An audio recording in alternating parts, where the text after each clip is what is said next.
In the end, you'll still be you, one that's done all the things you set out to do. Stay, there's a cross for you to bear, things to go through if you're going anywhere. Hi, my name is Sindoni. Thank you for tuning into the broadcast of Void in the Law.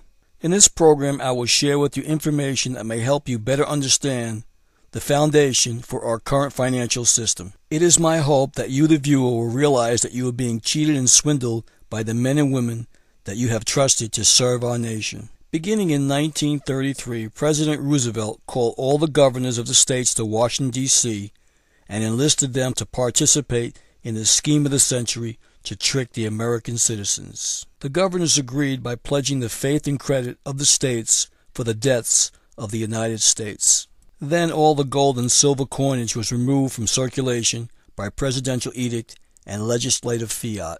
The individual states could no longer function as de jure states of the United States because they could not lawfully collect taxes. They were insolvent or bankrupt. The Federal Reserve Bank could now put their plan into action. The Federal Reserve wanted every property, person, place, and thing in the entire country collateralized or hypothecated in its favor, and so the federal jurisdiction or jurisdiction of the United States was extended beyond the territories of the District of Columbia to include all of the states. And this was when the straw man, the all-capital letter variation system of your name, was put in place to defraud the American people.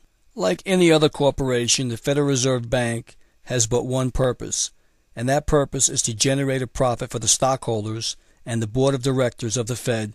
Like any other bank, they are not going to make a loan to the United States unless the United States puts up a sufficient amount of collateral to cover the loan. But since the American government is now bankrupt, what will the American government use as collateral? The United States government would now borrow money from the Fed, putting up the American taxpayer up as collateral.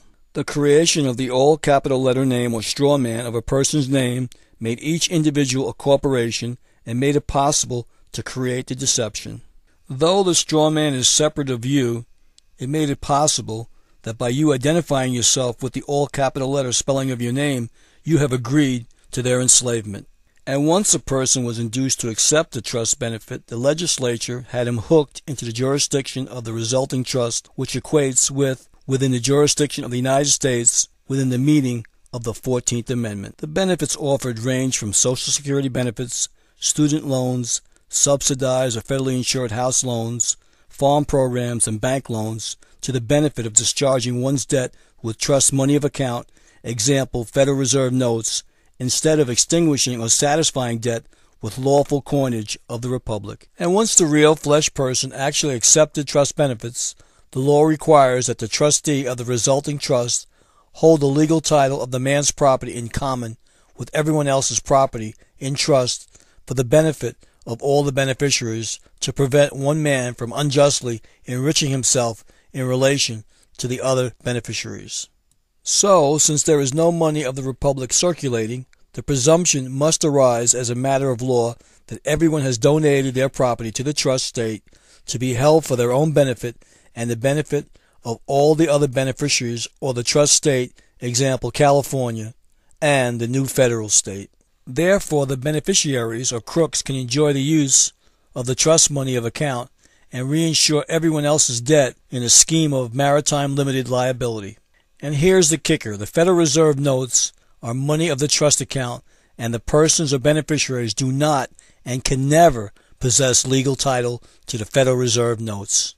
They can only acquire title to the trust funds or money of the trust account. In other words, the commercial persons, you, the straw man, who are beneficiaries of the resulting trust, don't own their own money. They only have the use of it. When Federal Reserve notes or trust money is used by the commercial person or straw man, the beneficiary, to purchase goods and services, the all-capital letters of a man's name or a woman's name can only acquire an equitable title because the trust is already holding the legal title. And to make matters worse, the real man or woman does not even control his or her own labor. Because if he or she, as a commercial person, is accepting benefits, then everything produced by the labors of the real man or woman automatically becomes trust property by operation of law, otherwise he or she is unjustly enriching themselves. So when the real man or woman sends his commercial person into commerce by the use of Federal Reserve notes, he or she enters into the trust by his person's acceptance of benefits, or even by the presumed acceptance of benefits. Real liabilities are incurred on the real man or woman because the real man or woman is presumed to have entered, to have conveyed his legal title to his property and labor to the trust to be held in common for the benefit of all, and by the new resulting relationship with his all capital letter name on his straw man that he has unknowingly acknowledged. And I pose the question, what do you call that theory of government where the government holds all the property in common for the common good and use of all? It's called communism. In 1963, President John F. Kennedy created Executive Order number 11110. By doing so, John Kennedy was able to create United States currency backed by silver. Shortly thereafter, the money was printed and circulated in denominations of $20, $10, $5, $2, and $1 bills. President Kennedy's plan was to pay off the Federal Reserve debt and eliminate the scam entirely. The American people are now being given a choice which currency to use. Less than 6 months had expired before John F. Kennedy was gunned down in Dealey Plaza, execution style. The money was then quickly taken out of circulation. Had President John Kennedy lived long enough to see his vision for the American people come to fruition, we would today all be free sovereign beings living the American dream. In closing, I would just like to say, America, you now know the hidden truth. The financial scam has been exposed. The question now should be, what are we going to do collectively to take our personal sovereignty back? I'd like to thank everyone for watching Void in the Law. You've been sitting much too long.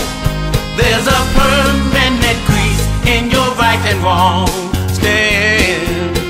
There's a midget standing tall and a giant beside him about to fall.